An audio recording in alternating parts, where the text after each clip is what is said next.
One day I'll get the hang of this streaming thing and I'll remember to turn my fucking microphone on. Oh god, that's a good start. It's the second week in a row that's happened now. Last week it disconnected and this week I forget to turn the fucking thing on even though it's working. Oh well. All I was saying, guys, was apologies for starting this late. I appreciate that it's kind of suddenly dropped in here. But once we get a couple more people in, then I'll start us off.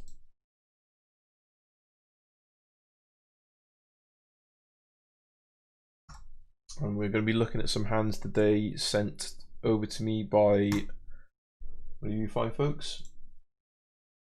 And they're all at 2NL. I think they're all at 2NL anyway. Yeah, all at 2NL. And all, except for this one, are losing hands. And the person who sent them in to me was just like, yeah, feel free to fucking rip me to shreds or whatever like that. So we're not going to rip them to shreds. We're going to kind of just see if we can get some constructive kind of thoughts going as to where this person maybe went wrong, maybe where they went right, where they can improve in the future. And if they're happy to, then they can reveal themselves as the person who tanked however many buy-ins it was. Like almost 10 buy-ins at 2NL. But I can't speak. I can't speak because this week alone I was on Monday and Tuesday I was up 7 buy-ins playing PLO. And then yesterday I was down 7 buy-ins playing PLO. So, but that's PLO for you. Like I'm trying to learn a new game here. Okay.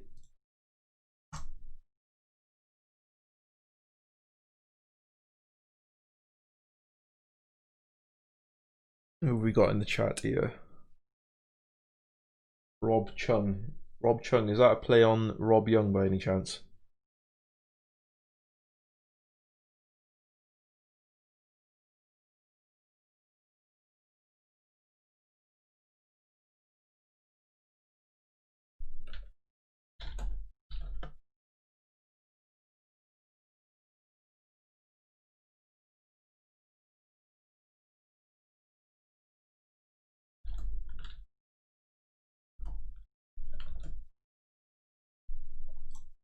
Oh yeah, a couple more people in here.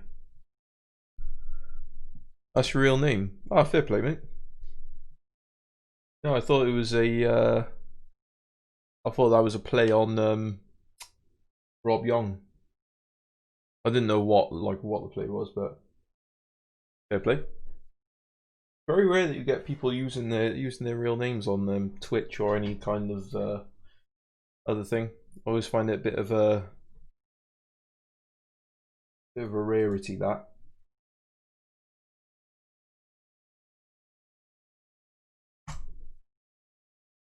Thought about doing it myself, but no one can pronounce my surname. Assuming everyone's coming from the Black Rain group, you'll understand why. I tried a few different Twitch names as well before settling on Big Shades because everyone can say Big Shades.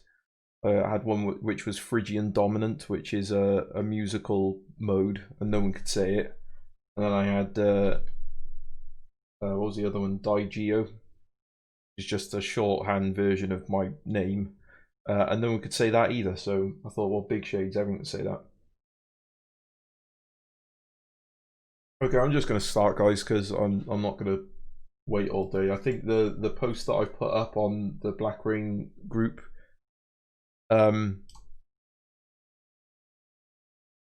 post that I put up on the Black Ring group to say that the stream is like starting. I think it's got to be approved by an admin first. So when that eventually gets approved, like I'm hoping that we'll see similar numbers to last week, like 15 to 20 people, something like that.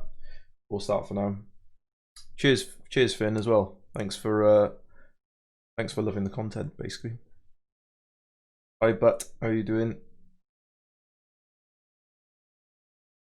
Good to see you guys. Anyway, we'll start off anyway, and when people join, they'll join, and people can watch it again on YouTube and shit like that. So we're gonna jump into the first hand here, like that, and I'm just gonna put this curtain a little bit because the sun's literally just come out right in my eyes right there. So first person. Oh, do you know what? I'm saying the person can reveal themselves or not reveal themselves. It's got their fucking screen name right there, hasn't it? So the hands have been sent in to me by Strutmeister, who subbed last week, which is very kind of them. If any of you have got Twitch Prime and you fancy using it on a small streamer, go ahead, as Strut did. But yeah, Strut sent me these hands and basically just said that he tanked however many buy-ins it was over the course of a couple of hours or whatever it was. And yeah, quite happy for us to kind of use him as a guinea pig here to see what we can determine from his play. See if there's anywhere where he could have saved himself some money or made some money, whatever. Anyway, so he opens up 3 big blinds with pocket sixes in the cutoff. I think that's pretty standard. Don't know about any of you.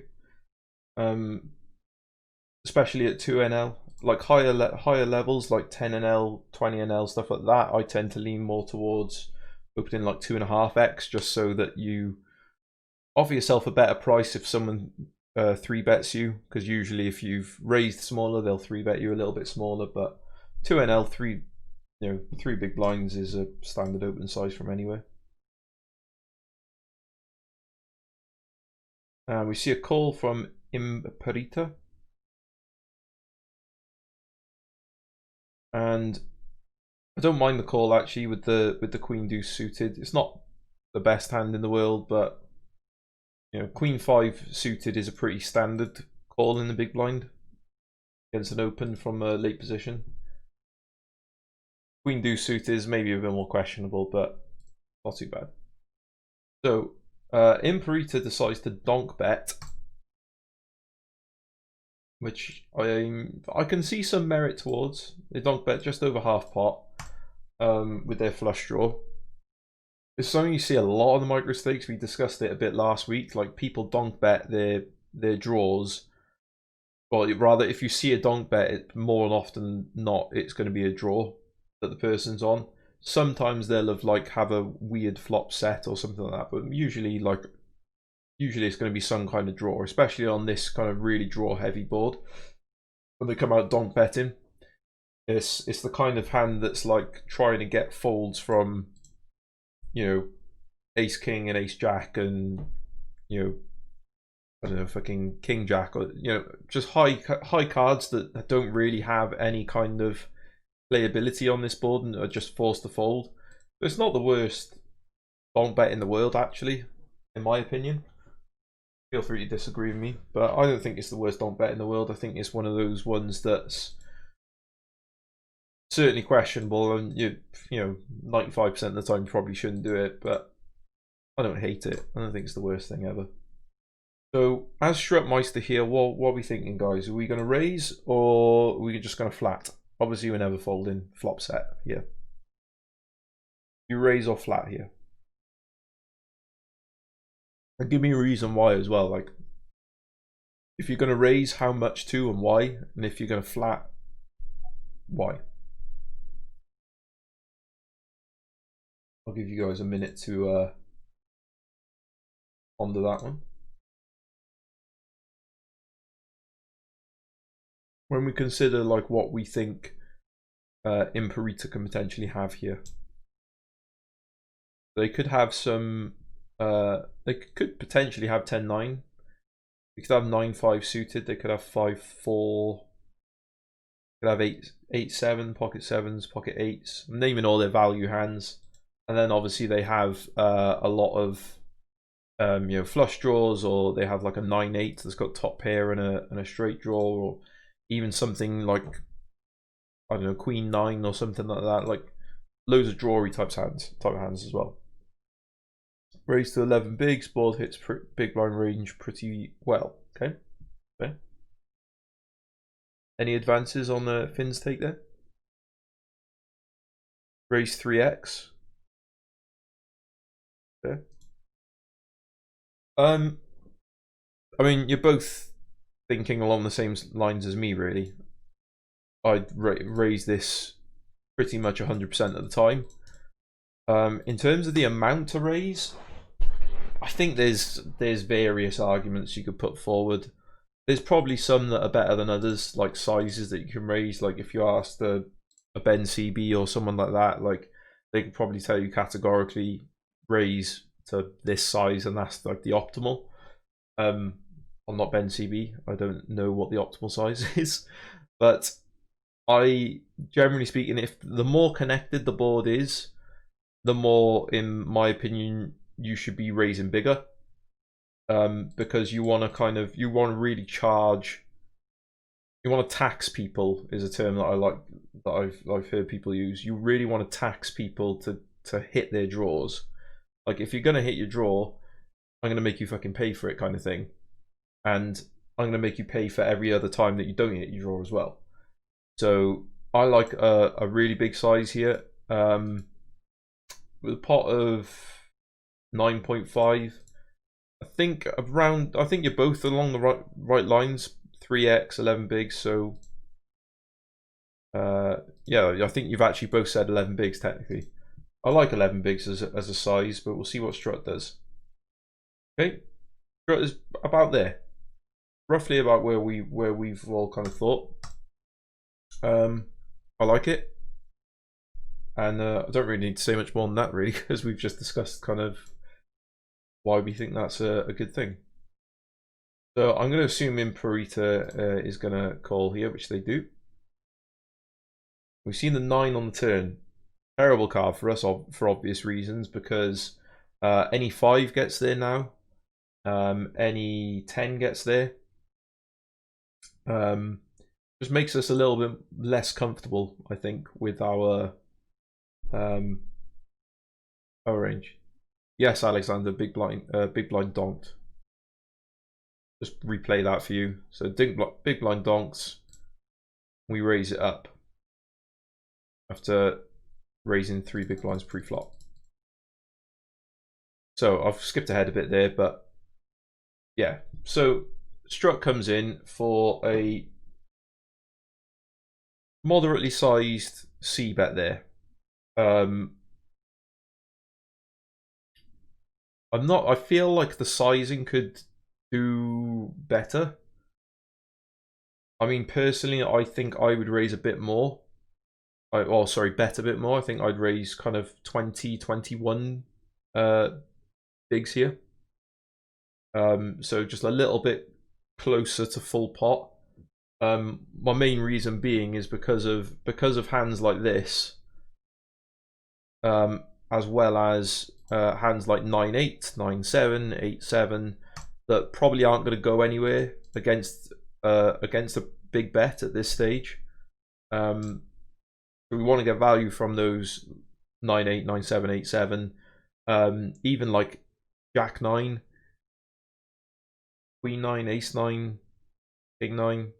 You're going to get called from a lot of those, especially Jack 9 with the gut shot as well.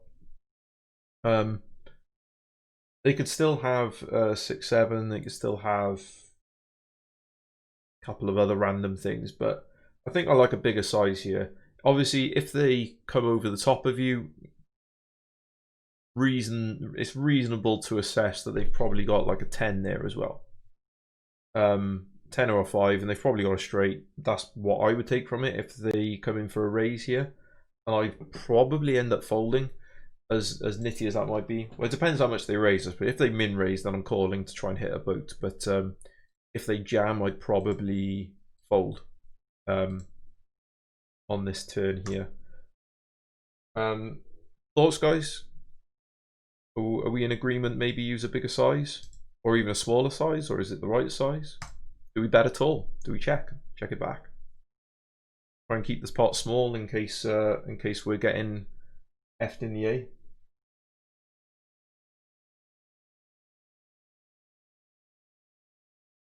Around 20 bigs, okay.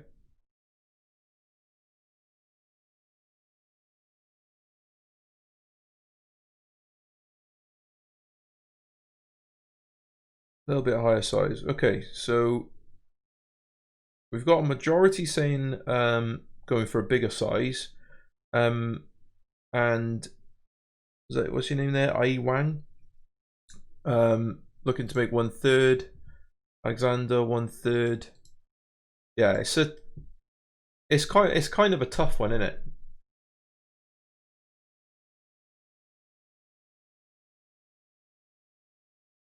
Okay, so we've got a bit of a split decision here, guys, and I think this is kind of the reason for doing this whole study group thing is having these split decisions where some people saying we should go for a bigger size, some people saying we go for a smaller size.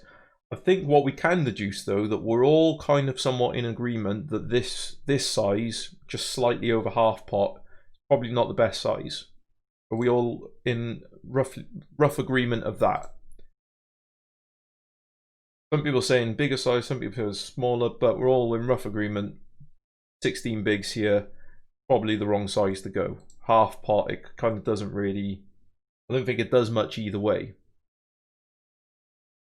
I think we I think there's benefits for both.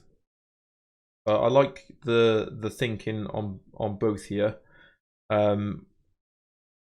As Wang says, really bad turn.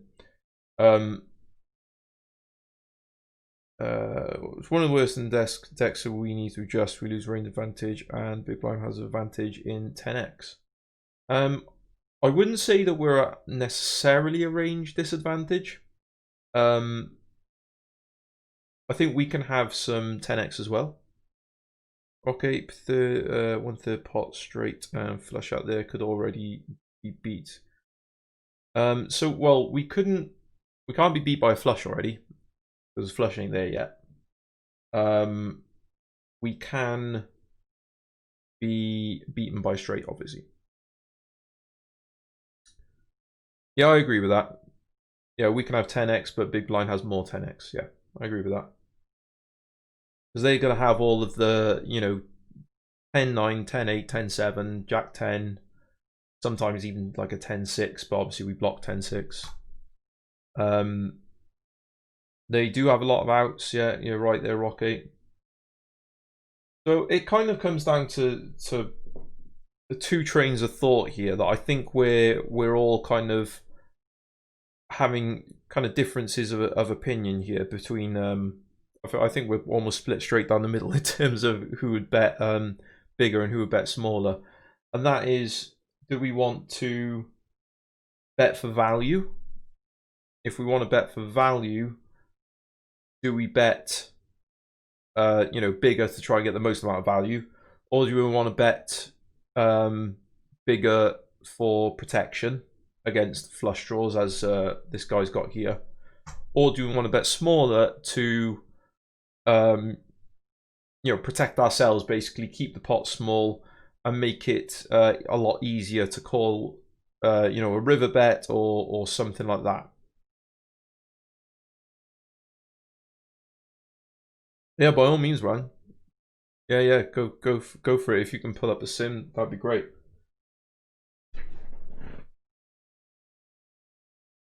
It's a really interesting board, isn't it? Because it's a tricky one to kind of figure out, because in my opinion, I think there's good reasons for both. I think there's good reasons for betting small because we keep the pot small. We don't give our opponent any additional money when they have a 10 that we don't need to.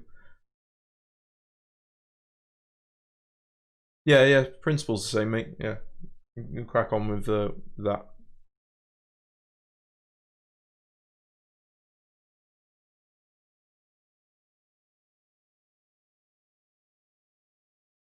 I think this can come down as well to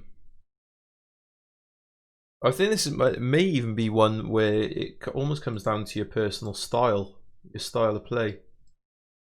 Like, I personally would go for a bigger size here because I try to kind of ramp up the aggression wherever I can. For better or worse, sometimes it ends up costing me a lot of money. But my personal style of play is I try to be as aggressive as possible. And if it's a choice between kind of trying to keep the pot small, back myself, or if I go bigger for trying to get as much value as I can. Yeah. Well, the problem with only betting bigger with 10x, I mean, it doesn't really apply too much at 2NL for obvious reasons. But if we bet big with 10x only, then it's kind of obvious when we bet big that we've got 10x, and everyone can just, if anyone's paying attention, they can just fold to us. But it's not really applicable at 2NL, I suppose. Solder either bets really small, so he still gets the value bet sets, 2 pair, etc., or bets big for exclusively 10x. So yes, it is 2NL. And this is where we gotta think, guys, as well. Is what kind of opponent are we playing against? Are we playing against calling stations? you know, population wise now. I don't know if this was Zoom or not. I don't think Strut told me. I don't think it's a Zoom, but either way, generally speaking, at 2NL, people aren't paying attention to what you're doing, even if you're sat on the same table with them for 3 hours or whatever. So we haven't got to worry too much about them paying attention to what we're doing. The other thing we've got to think as well is that players at 2NL are massive calling stations. As a general rule, it's not true for everyone. Some people are nits, some people are the same as any stake. Some people call more than others. But as a general rule, 2NL, I think we can all agree, people are generally calling stations. I mean, how many times do you see people put things like, oh, I can't wait to get to 25NL when people respect my bets and respect my raises and shit like that, because I'm sick of getting called down by nothing at 2NL.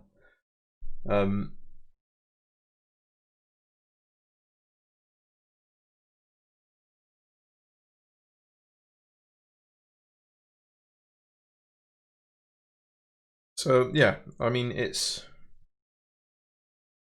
a weird one for me. I like the thinking behind the 1/3 pot bet.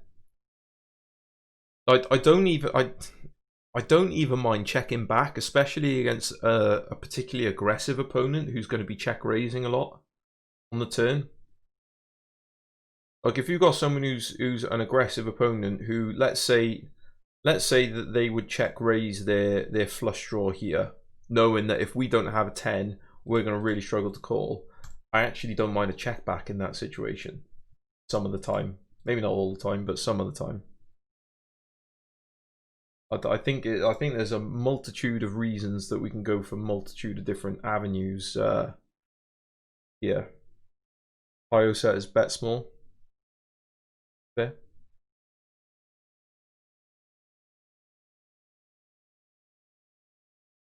No. Not at 2NL, people aren't going to check raise enough, especially. I think that's part of the. I think that's another part of the reason why I quite like a slightly bigger bet, is because people at 2NL, unless they've got the 10, they don't tend to check raise. And then if they do check raise, you know they've got a 10 and you just fold. And if they don't check raise, then you can potentially just check back on the river, even as well. Get 2 streets of value. Yeah, exactly. And this is the thing, Wang. It's like people don't tend to bluff on these boards. I've seen people bluff on these boards, but it's very rare.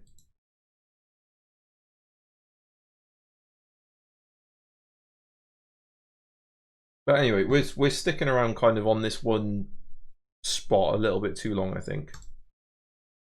So we've had a couple of solver sims come out who say, and the solvers are saying, typically we should be betting small on this board. A couple of us, myself included, have given reasons for potentially betting bigger. One of them being the stakes that we're playing at, and knowing that we are most of the time against calling stations, playing at 2NL. We were going to call hands like Jack 9 or whatever like that. And I think we're all in agreement that if we bet small, or if we bet big, or if we bet half pot or whatever, basically I think if we bet on this board and we see a raise, maybe only call a min raise, but anything kind of bigger than a min raise probably should be a fold, in my opinion.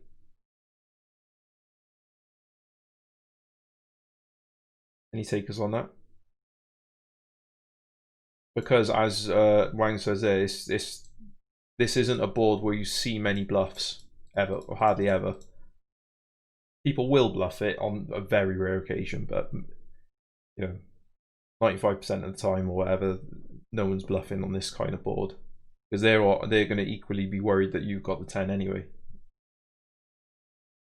So anyway, we'll move on. I do have 5NL hands, Alexander. That's what I did last week. However, these hands were sent in to me by Strutmeister. who's quite happy for us to kind of dissect them. So basically, we're going to do this every week. Sometimes it'll be 2NL, sometimes 5NL, sometimes 10NL. I mean, if someone's going to send me what you call it? If someone's going to send me 100NL, that'd be great. I'll be honest, Wang. I don't know how to. I don't know how to. It's on my list of things to do. I've only just started kind of doing this, so bear with me a sec. It's on my list of things to do, is to figure out if there is a way to turn this off, and if so, how do I do it in Hand to Note.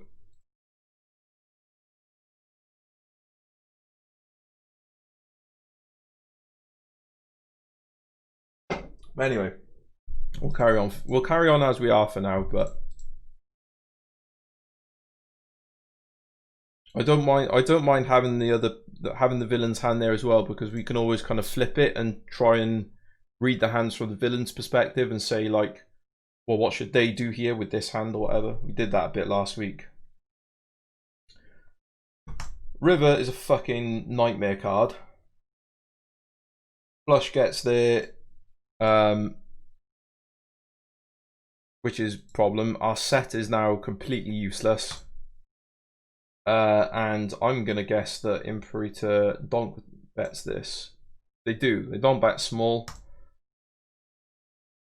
I mean, I don't know how you guys feel about it, but personally, I'm probably just gonna fold if I'm Strutmeister here.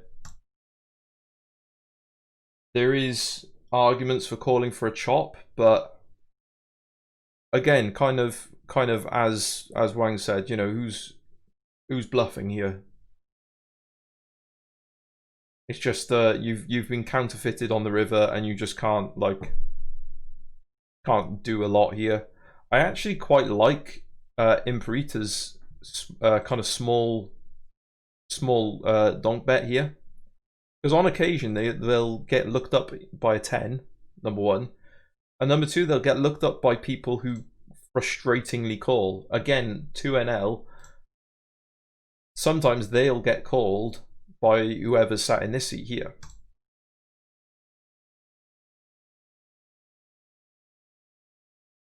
Fold with a diamond in your hand, call the remainder.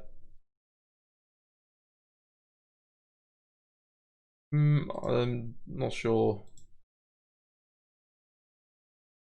Not sure I would do that, to be honest. I know Pio says it, but like, what's he betting with here ever? I think we're gonna more often than not lose money here. What we've got to remember, guys, when it comes to Pio solver or any other kind of solver, is the solver is essentially playing against itself in a perfect world where everything is perfect, and every player, you know, it's playing a perfect game against a perfect opponent. We're playing against some random guy drunk on a Friday night playing 2NL for kicks. This is what you got to remember. Like, I absolutely agree that it's worth doing sims and worth looking at Pio and stuff like that. But sometimes you got to throw Pio out the window and go, in a sensible, just psychological situation, who is gonna bluff 19 big blinds into this pot on this board?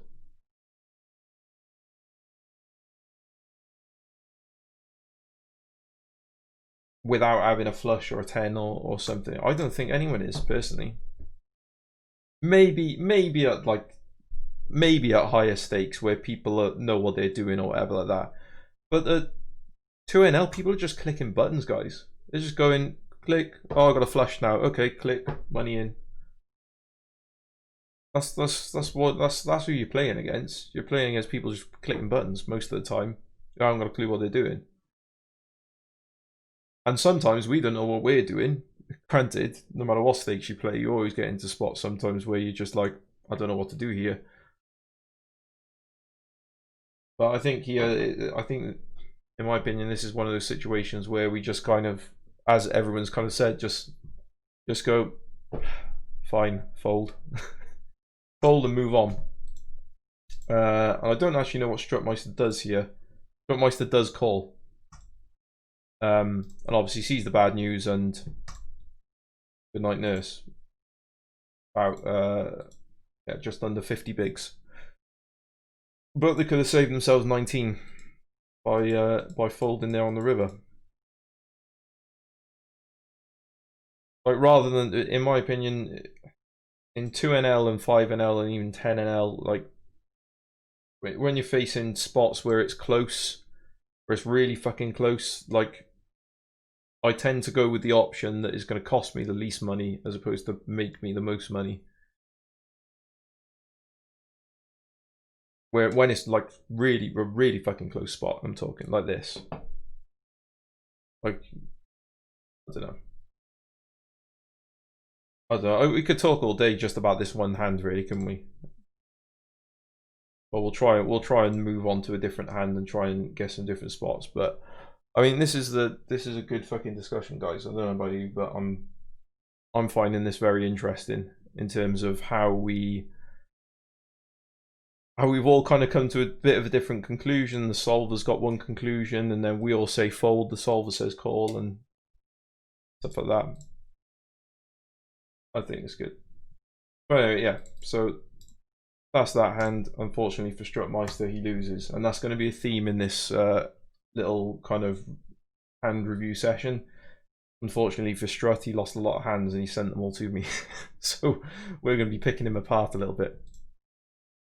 Okay, moving on. So, King Queen suited in the big blind. You gotta love the Microstakes. Someone limps in. Someone raises kings. Brilliant. Here's awesome. Appreciate it. It's the same player again, Imperita. It's the same guy. And I think this might even be potentially like almost immediately after. If you look at his stack size, it's not that much different. So, fun. We're mixing it up with Imperita here. I really like this raise by Strut. I really fucking like it. People don't do it enough at the micros as far as I'm concerned. 3-betting out of the blinds with King Queen suited. Don't know how you guys feel about it, but I really like it. Because we get heads up against this guy. Knock this player out. I'm pointing here. You can't see what I'm pointing at. We knock this player out. We put this guy to a decision. And then when they call, we've got the lead in the hand. We can c-bet and all that shit. I agree, Wank should go a bit bigger. Should go 4x at least, I think. So 20 bigs over the 5 to give them a worse price to call. But the fact that he's taken the initiative to actually raise instead of just calling out a position, I like the intent, but I think we're all in agreement. You should raise bigger, raise about 4x, maybe even a little bit over 4x, like raise to 22 or something like that, just to because we've got the extra blind in here. So, oh god, oh, I know where this is going. We can see where it's going, guys. Oh dear. What do we think Strut's gonna do? Okay, sorry to laugh at you, Strut. I don't know if you're in the chat yet or not. But yeah, we're not going to spend much time on this hand. This is the easiest fold in the fucking world here. You 3-bet with King Queen, and someone comes over the top of you 85 bigs more than your 15 that you've put in. King Queen suited is an absolute snap fold, as everyone says. And unfortunately for Strut, he decides to call. Maybe he couldn't hit the jack on the river. Okay, we won't do that hand to death. Because it's obvious what we should do here. We should be folding. Sorry, Strut, but yeah, you played that one a bit haphazardly.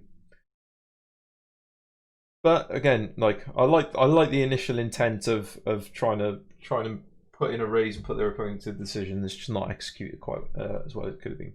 Okay, we'll move straight on. Okay, we got jacks this time against the kings. Do you know what I might do, guys? Actually, here's a thought. What can I do? No, I won't do it. Right. What I was going to do is potentially going to do something where I don't know how to turn this off, but I could relatively easily cover something over it with my stream setup. But I won't do it now. We're in the kind of thick of doing this. Yeah, so we're in the thick of doing this, so I won't do it now, but I'll try and get something set up next time so that we can hide some hands, or maybe we'll have some hands revealed, some hands not revealed, or whatever like that, but we'll figure that out on another day. We won't do it right now because we're in the middle of it. So 3x raise with jacks, pretty standard. See a 3-bet from the button, and we see the 4-bet snap shove all in 100 bigs. This is one of those situations where you hate to let your jacks go, but you gotta fold, haven't you? I think we're starting. Do you know what I think we're starting to hit upon Strutmeister's leak here. Strutmeister likes to go all in free, too wide. I think that is going to be his main leak.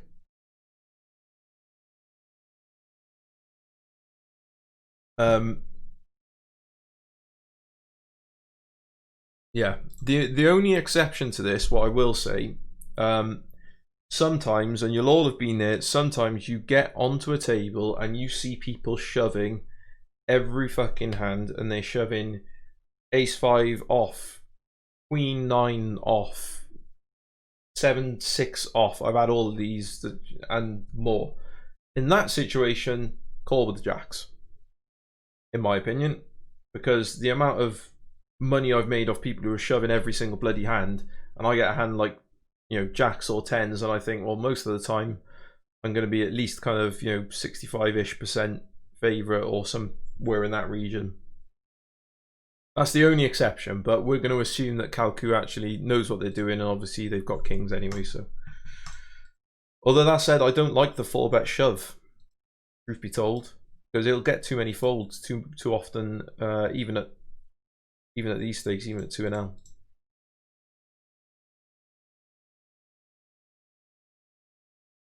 So yeah, in my opinion,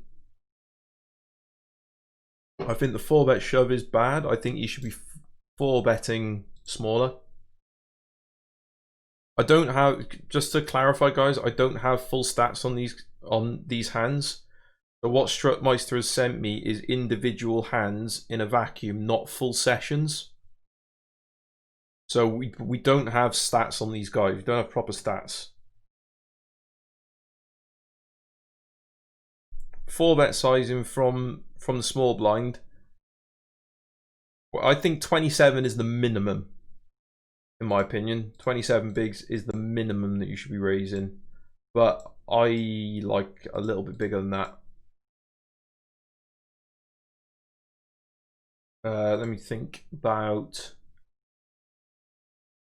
somewhere between 30 and 35 I would be raising if I'm Kalku, because we got to remember he's out position.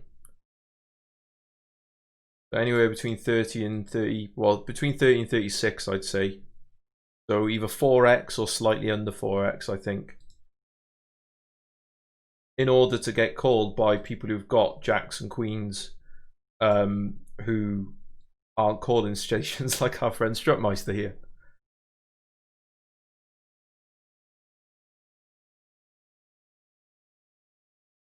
No, I don't know if anyone agrees with that, but that's what I'd do. I'd raise somewhere between 30 and 36. So we keep in some of our opponent's weaker hands.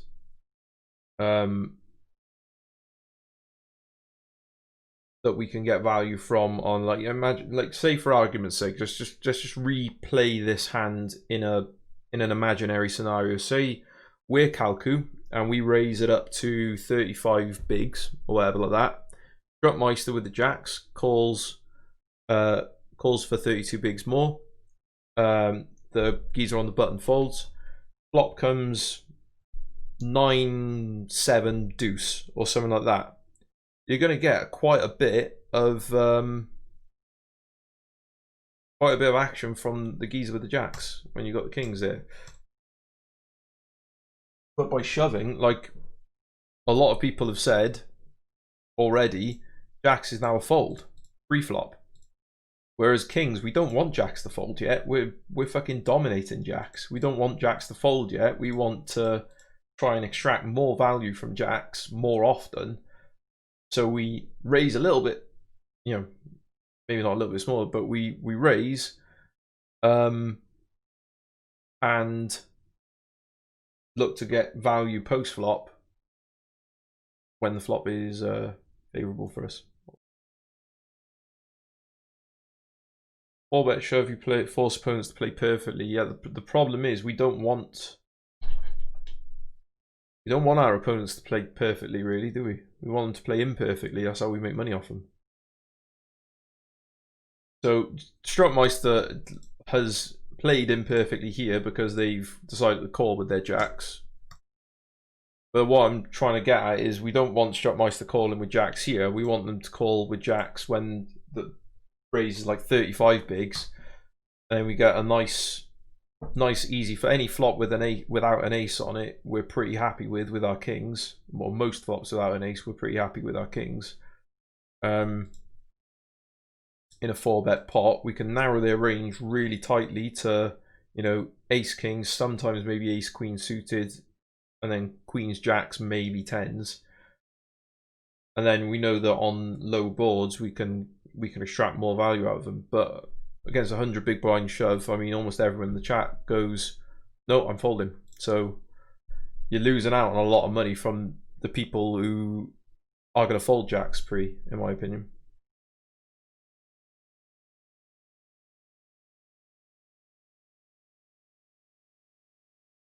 If it, like, say for argument's sake that this is a just imagine in your head that this is a 4-bet and he comes in for a 5-bet shove, then I'm happy with the 5-bet shove personally, because people look 4-betting hands that most of the time are going to call a 5-bet shove, like ace king and whatever. I'd fold queens here, yeah. I'd fold queens. You got to think, like, what's he 4-bet shoving here? He's not 4-bet shoving on a bluff unless he's someone who, as I said earlier, that we've identified as someone who's just gonna fucking rip it in every hand. So we're not getting shoved on by trash here. We're usually looking at aces, kings, ace, king, right? Sometimes queens, but if we've got queens ourselves, then there's one combination of queens that they have. So what do they have? We also block ace queen. Maybe some very loosey-goosey players might 4-bet shove. The best we can hope for is that they are super loose and they're shoving with jacks. Otherwise, we're either dominated or we're flipping against ace king, neither of which are situations that I personally want to get involved in.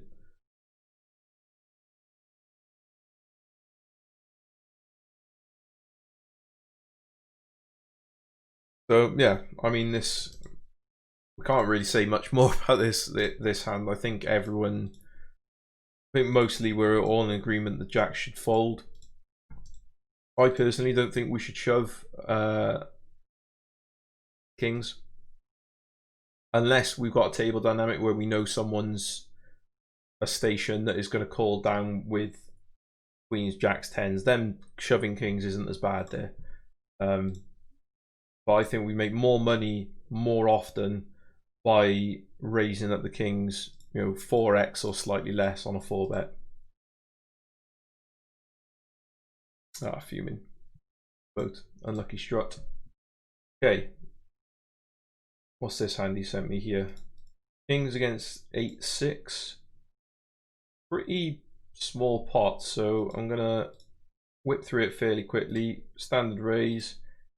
The 8-6 off, I don't think I'd be calling with in the small blind.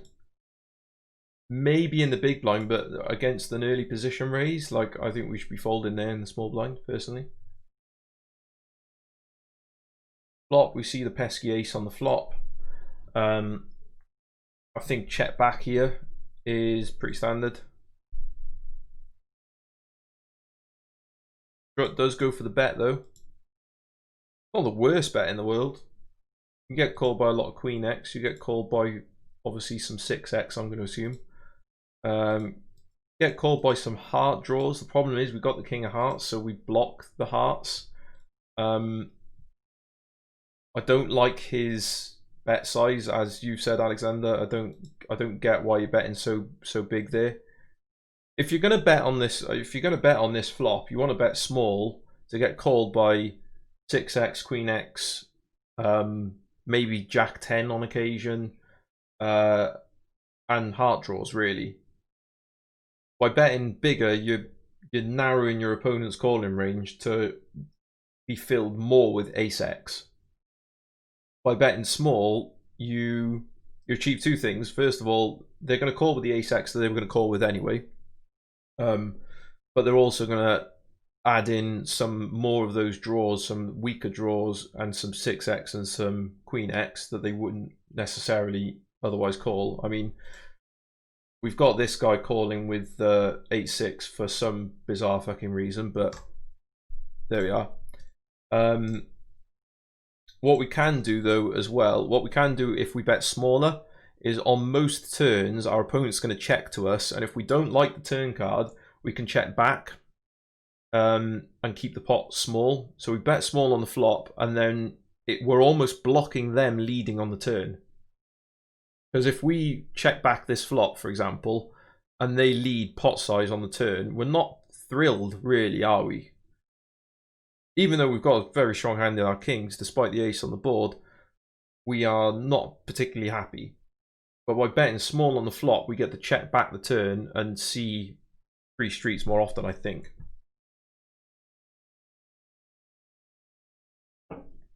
And as you said, but we block the flush cards, so we want them to have flush draws. The hands we want to get called by here are flush draws, basically.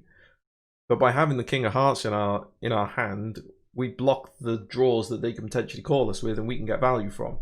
So we're not getting as much value because they have less hands to call us with. But again, like I said, I don't mind a smaller bet size, like 2 big blinds, about 33% pot, something like that. Quite like, for the reasons I just explained. You know, we can check back on the turn more often because they aren't going to lead as often. And we get value from some more hands. But yeah, I don't like the size, but I don't mind the action. But we can check. But I quite like checking back as well and going for a delayed C bet, as Bert said. I'm quite happy with that idea as well. There's a few different approaches we can take with this. So King Croak decides to call for some bizarre reason.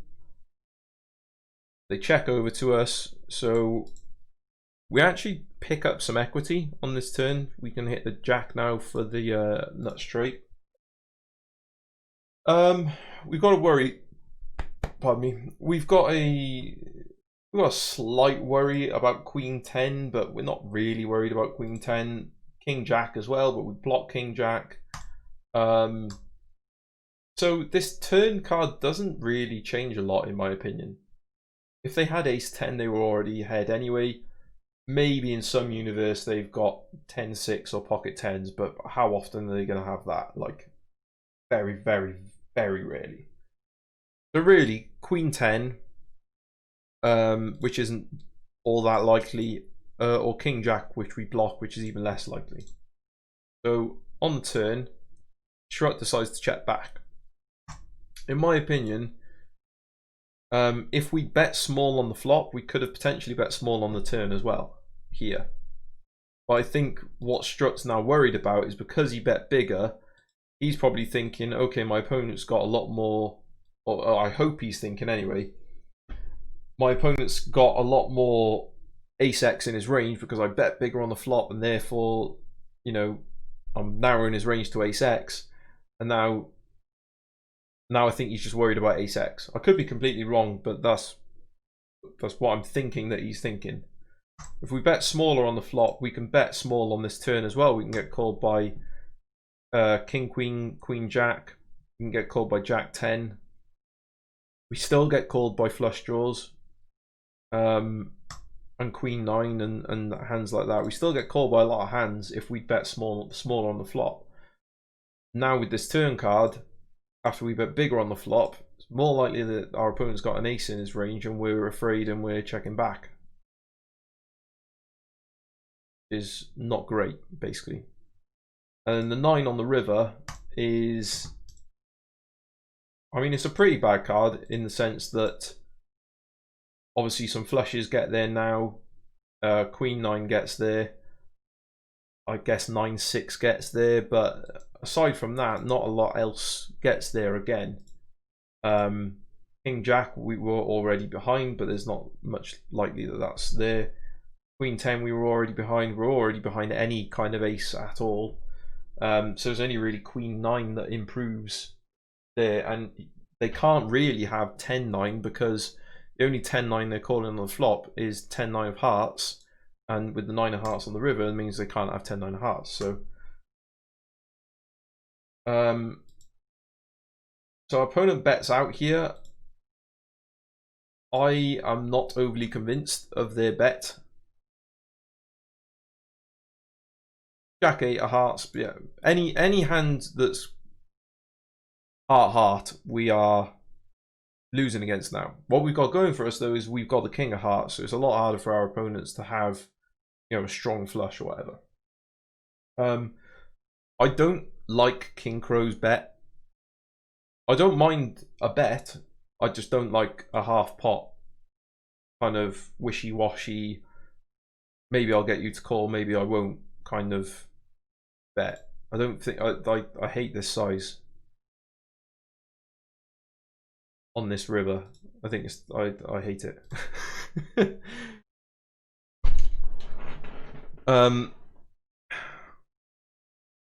If you're gonna bluff on this river with 8-6, you choose a size that's got some meat behind it. Like there's 14 bigs in the plot. If you're gonna bluff it, bluff something that like a king queen is gonna comfortably fold. Bluff something that an ace deuce is gonna think hard about and then probably fold. Bet like 20, fucking overbet it, man. Come on. This is the degenerate in me coming out now because I love making stupid bluffs on the river. But I'd never bluff here in a million years if I'm King Crow. I just accept that my opponent's just got me beat and just say bye-bye to my 7 big blinds. That said, I wouldn't have called in the small blind in the first place, so I wouldn't be in this situation, but either way.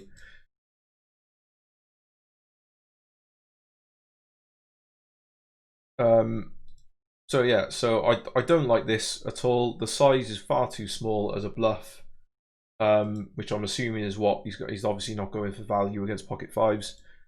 And as Strutt here, yeah, we've got a call, right? Because our opponent, what are they representing, really? Realistically, what are they saying that they have here? You know, they check call flop, check turn, and then they bet half pot on the river. So it makes no sense.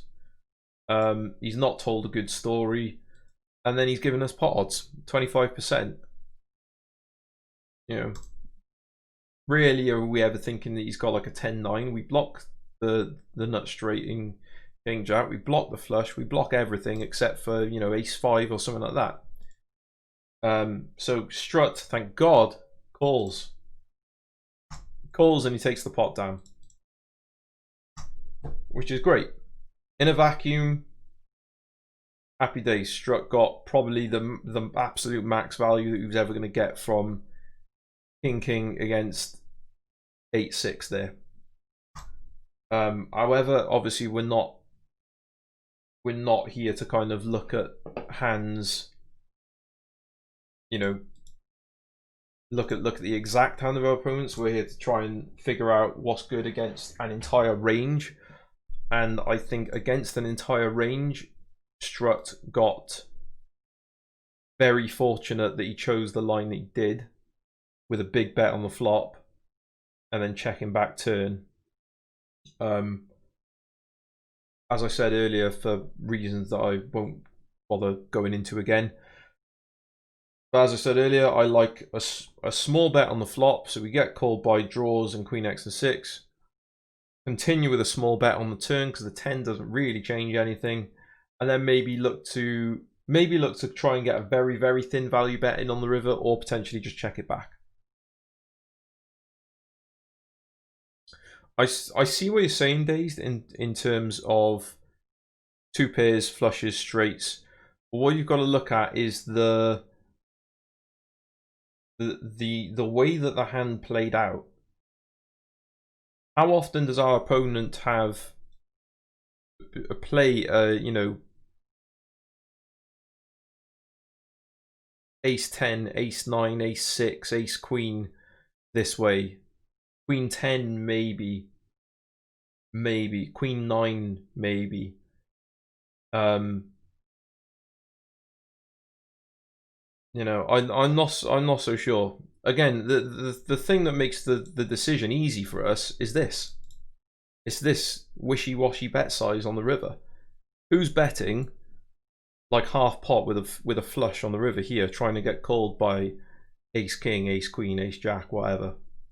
Who's betting so small? No one. If you've picked up a flush here, say you've got jack 10 of hearts here, right? Perfectly reasonable hand for our opponent to potentially have. They call with the straight draw on the flush draw on the flop. They call again on the turn when they hit a 10. Then they hit their flush on the river. You're gonna bet bigger, aren't you? Even if you're a person who's never played before in their life, you don't know what you're doing, and then you hit your flush on the river here, you bet bigger, don't you? Think back to the days when you very, very first started playing poker. You would have bet this bigger. And even now, I'm assuming we're all more experienced players now, you hit your flush on the river, you bet bigger. You're trying to get value, man.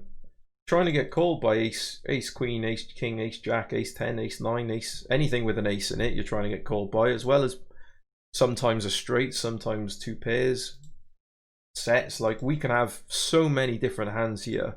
Maybe not as many when we check back the turn, but still, we can have a lot of hands that are going to call a big bet on the river.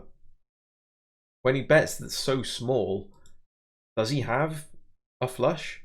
Probably not, especially when we block the flush. Does he have, I don't know, does he have two pair? Again, probably not. So, yeah, like, I like Strutt's call on the river. I really don't like this person's play at all.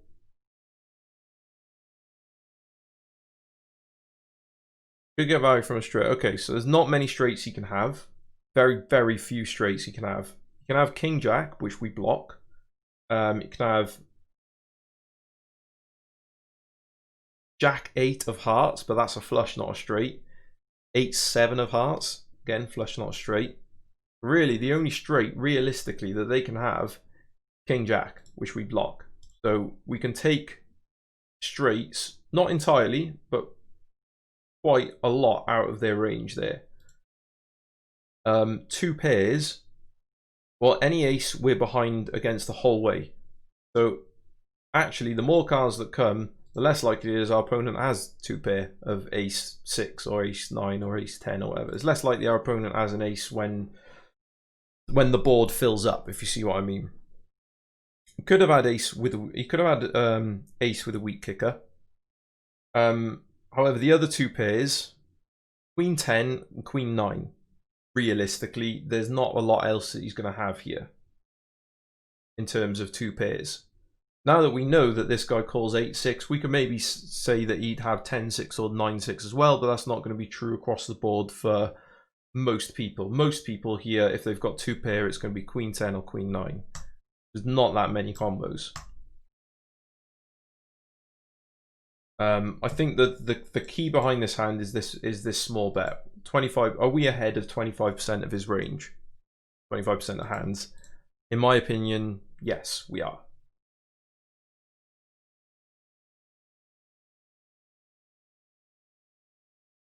I think this is just a perfect example of someone who's trying to bluff, but just isn't executing their bluff with full conviction.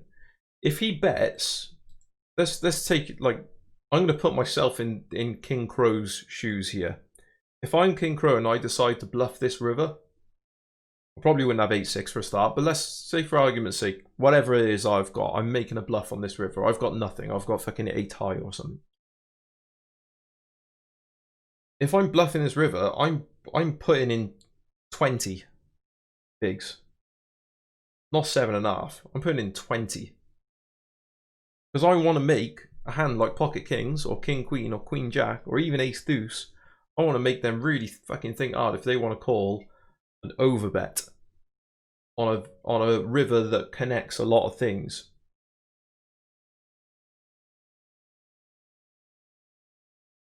And if he bets 20 here, you could make an argument for, you could make a much stronger argument for folding kings. I could honestly say if he bet 20 and Struttmeister folded here, I wouldn't really see much of a problem with it personally. You guys might have a different opinion on that, but in my opinion, if we see an overbet 20 here, we've got to call 20 to win a pot of 34. But for me, that's a little too rich.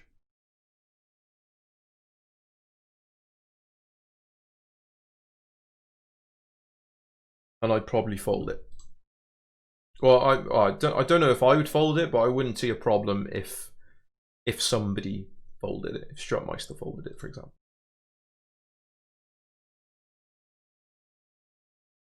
So yeah, it's an interesting one for sure. This is certainly what I would call interesting, but yeah, like in a vacuum, as we always say.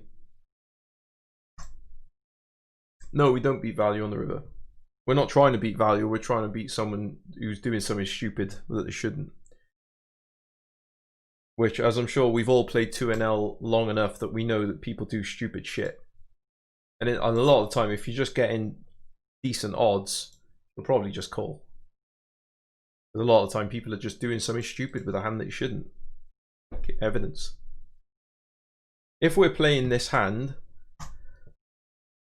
500 NL or something like that, where you've got loads of crushers, then maybe we can look a bit closer at the bet size and go, okay, well, this is a very value heavy bet size. They're trying to get value from Pocket Kings and Queen and stuff like that. But a 2NL, a lot of the time it's someone just doesn't know what the fuck they're doing. Yes, you will see Ace X a lot of the time. You could comfortably say that you'd see Ace X 75% of the time, or maybe a random Queen 10 or Queen 9 or random flush or something like that. But the thing that I'm thinking when I see this bet size is they aren't betting their biggest hands with this bet size. They're not betting their flushes with this bet size. They're betting bigger. So we're literally bluff catching, as you say. We're bluff catching. We're using the fact that we have got. We're blocking King Jack, which is the nut straight, and we're blocking King X of hearts.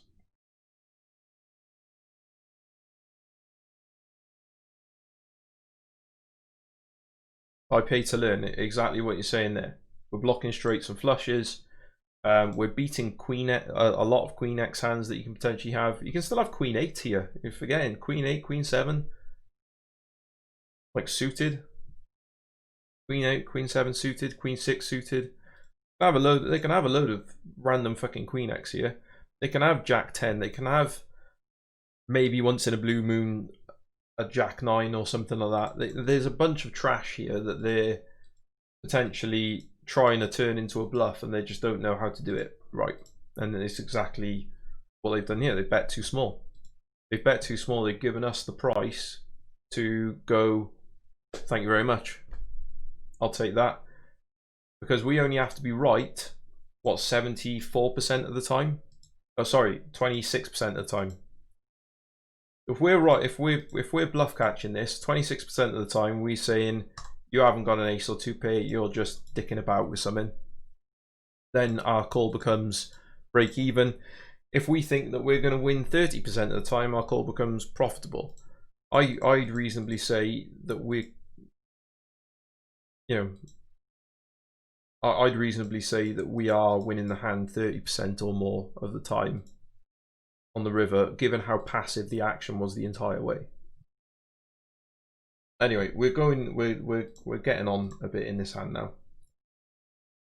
So I think we've done it to death.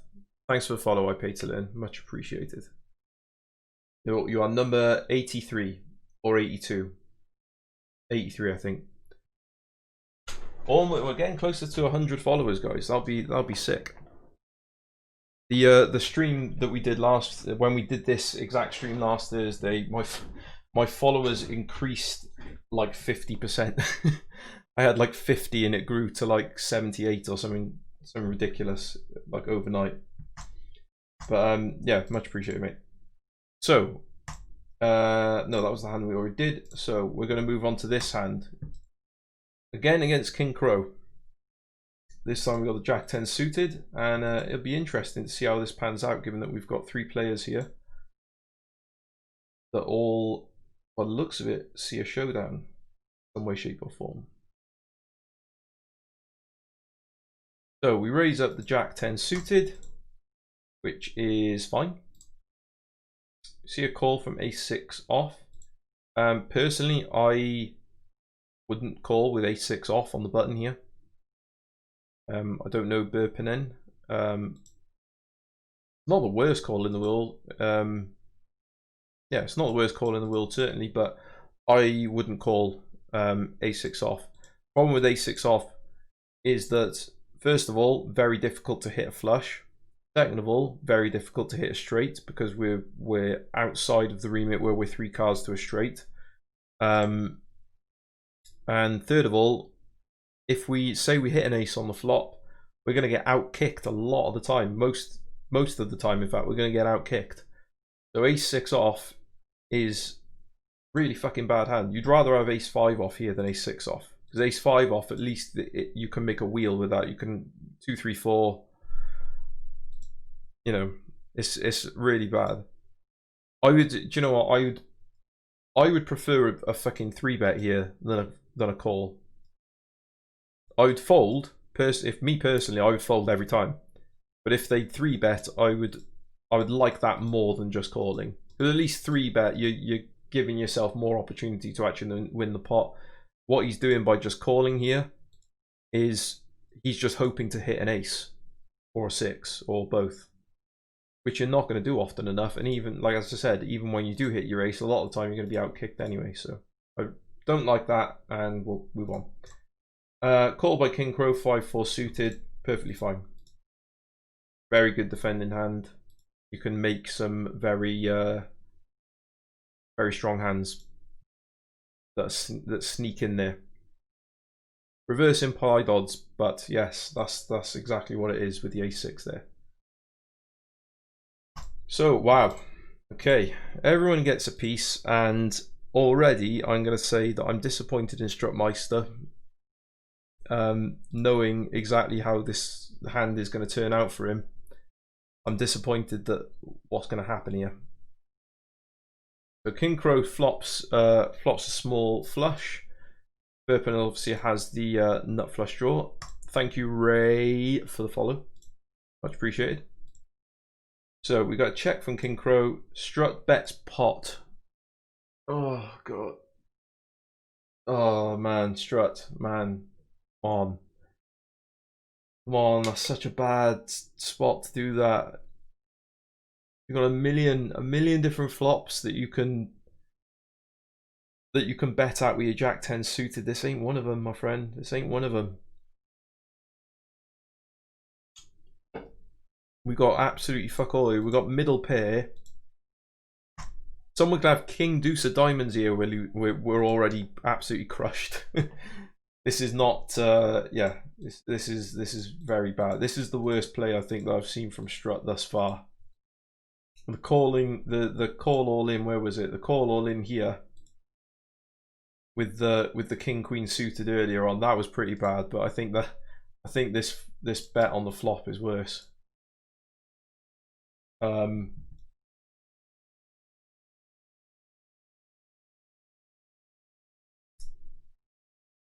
Oh, nice to see you, Andy. Good to have you here as always, mate. Refurbing a bathroom as you do on a Thursday night.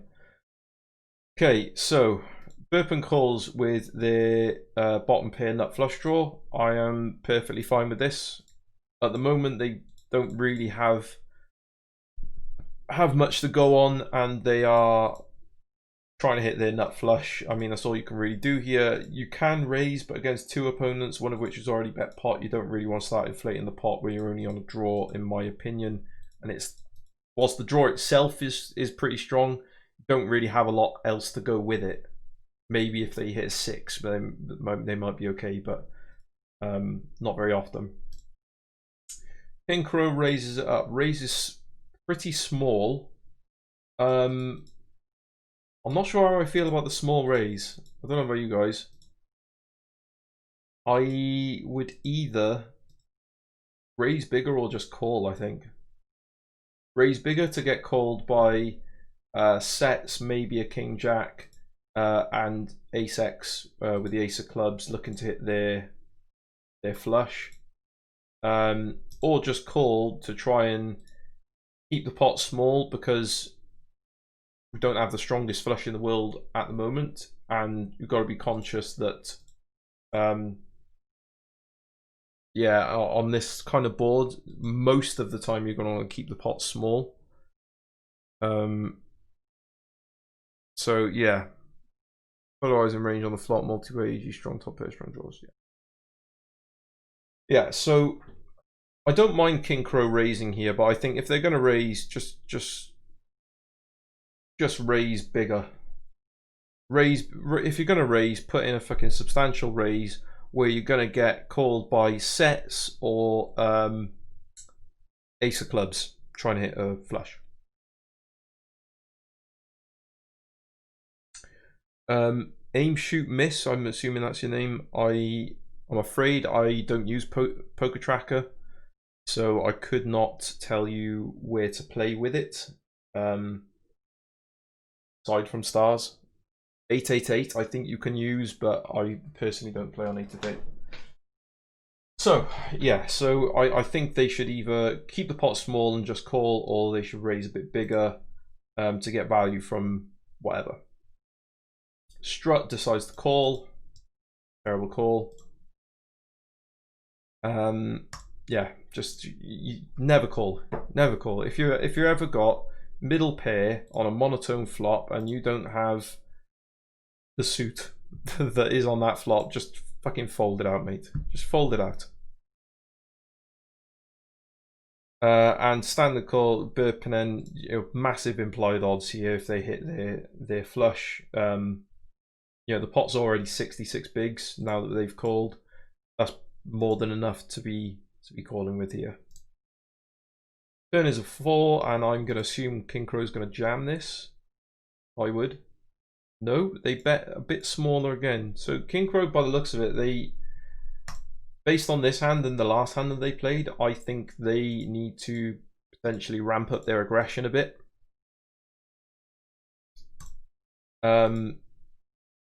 I don't see a reason to bet 45 here. If someone's calling 45, they're calling all in, really. Burpenen's only got less than pot.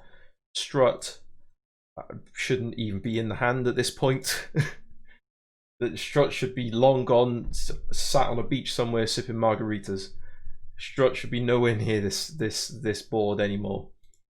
Shouldn't be calling 45, shouldn't be calling all in, shouldn't be calling 20. in my opinion.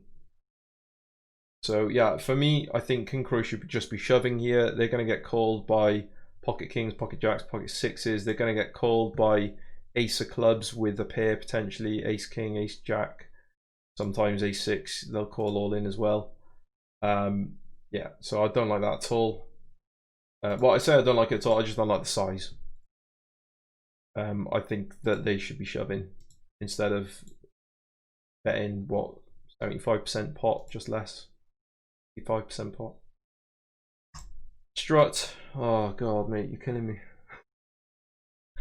Strut, man, come on. Come on, man. Watch this. Watch this whole fucking streaming. I'm gonna send him a message on Facebook because he sent me the stuff on Facebook. I'm literally right now, guys. I'm gonna send him a message right now and tell him, like, you need to watch this. Right, you need to watch the stream when it comes out, mate. Some pretty shocking stuff. Shocking behaviour, actually, I think is a better term.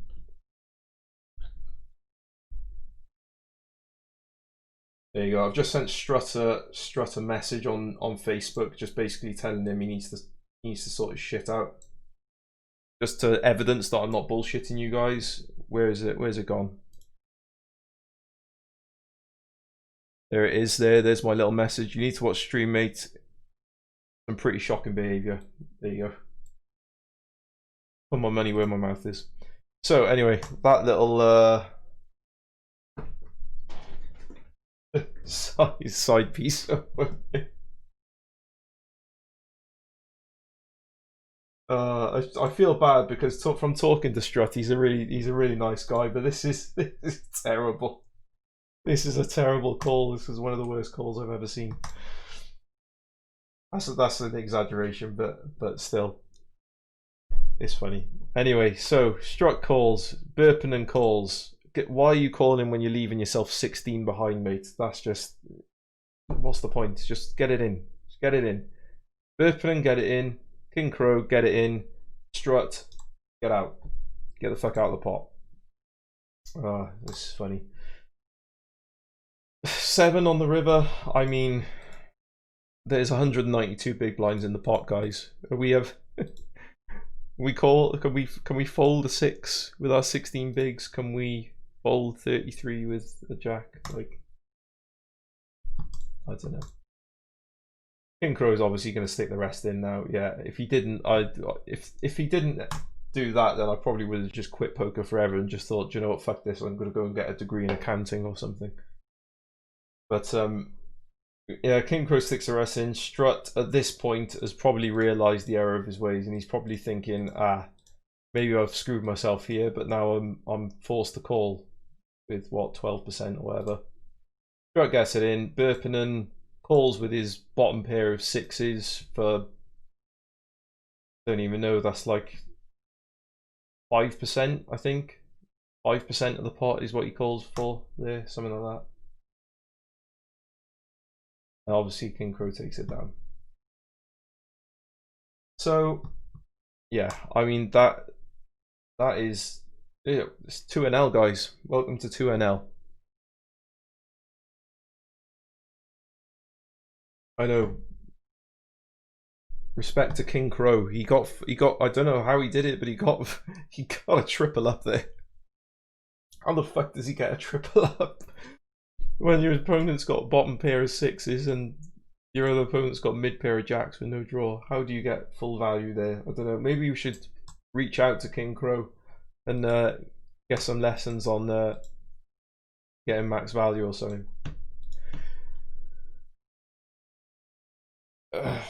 Yeah, Dazed, as you said, Dazed, there it isn't worth calling on the turn. If you're Strut or Burpinen, there is no point in calling that turn. There is no point in King Crow betting 45 here. Just get it in. Get it in. Don't fuck about. Just get it all in. You've got one player who's got less than pot size left.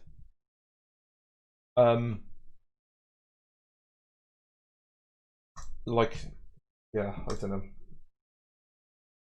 It was a bit of a mess, right? But yeah, King Crow should just get the turn is like the flop is pretty criminal as it is. I mean, someone should be going to jail for this. But this is pretty bad. But then on the turn, this bet is just the bet isn't even the worst part. That's the funny thing. Like you should just be getting it in, but then the call from Strut is like, oh mate, bad man. I hate to say it, Strut. I really do. I hate to say it. I know you're gonna watch this later because you just messaged me back on Facebook.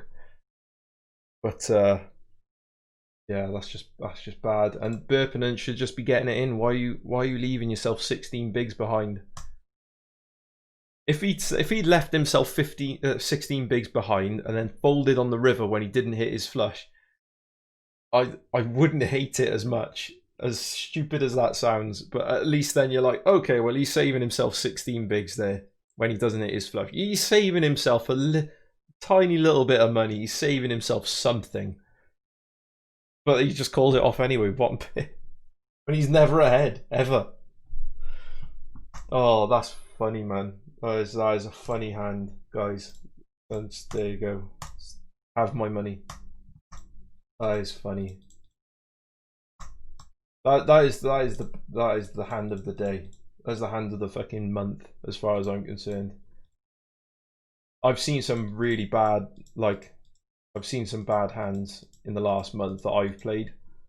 But yeah, I feel bad. I feel so bad, guys. I feel so bad ripping into Strut here. He's given us the hands. He's given me a sub. I've got 2 subs, and one of them is him. And here I am ripping into shreds. I feel so bad about it because he's a nice guy. But this is bad, so bad. Right, guys, I'm gonna leave it there. I don't think we can go further. I don't think we can top that one. So we're gonna leave on a high or a low, depending on your preference.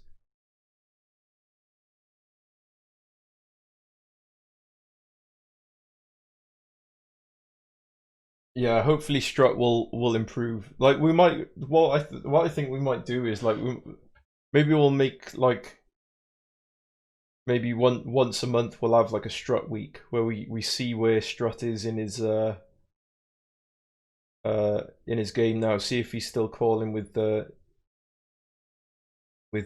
Jack 10 on a King Jack 6 or board mono. That'd be fun. I'll ask him. I'll see what he fancies. If he's willing to open himself up to such savage scrutiny again.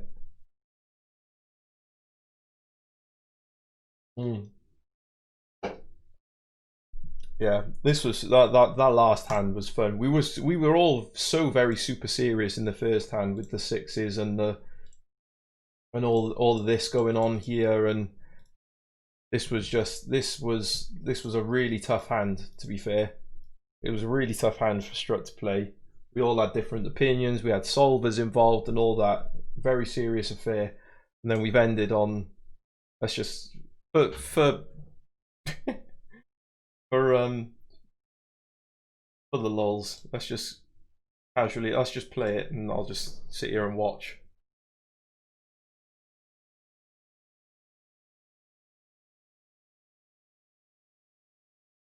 Wow, beautiful, beautiful. A masterclass by King Crow or King underscore Crow 13. I can't even say his name. I've lost the plot now. Right. Anyway, guys, I'm gonna call it a day there because we aren't gonna beat that for sheer carnage on the stream. So I'll leave it there. If you've got a Twitch Prime, hit the sub button. Doesn't cost anything. Helps me out, helps you out. You get yourself a little subscriber badge and all that shit. Just pure bants. And you get some emojis and shit like that, and you don't have to watch adverts to join the stream. If you haven't followed the stream, hit the follow button. When this goes up on YouTube, subscribe to the YouTube channel, all that shit that people always fucking tell you to do it whenever they log off and all that shit. So Anyway, cheers guys, and I'll catch you next time. I should be streaming again on Sunday, where I'll be playing some cash on Run It Once. I'll most likely be playing Hold'em, but I might jump into PLO as well, because I've been trying to learn how to play the crazy great game of Pot Limit Omaha. And if you missed me at the start, I was up 7 buy-ins 2 days ago, and then yesterday I was down 7 buy-ins. So that's what you've got to look forward to if you ever watch me play PLO. Is just mad swings up and down all over the place. In fact, I can show you very quickly before I go off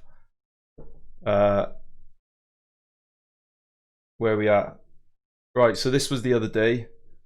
Yeah, we're peaking, we're looking good, playing PLO. And then yesterday, oh dear, and then, oh god, oh no. And then, yeah, just slightly trying to bring it back. So anyway, thanks for coming out, guys. Subscribe, follow, all that shit, and I'll catch you on Sunday if you join. If not, then next Thursday when we do this again. Cheers, fellas, and I'll catch you again. Bye bye.